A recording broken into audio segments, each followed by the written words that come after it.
Una, hindi naintindihan kung ano ang fallen angels at paano sila mag-interact sa tao gaya ng nangyari noon sa panahon ni Adam and Eve. So Genesis po yun. Pangalawa, hindi rin alam kung ano ang ginawa nitong mga fallen angels sa pinakaunang nilalang ng mga tao. Ngayon pa lang, pauunahan namin kayo. Hindi po namin sinasabi na ang human beings ay produkto ng evolution. Hindi namin itinuturo na ang evolution ang pinagmula ng tao.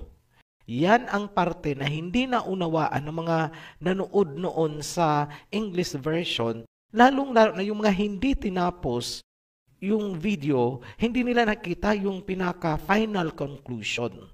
Kung ngayon pa lang, habang nanonood, abala naman sa kakaisip kung paano kukontrahin ang video na ito, imbis na makinig at aralin ang aming sinasabi,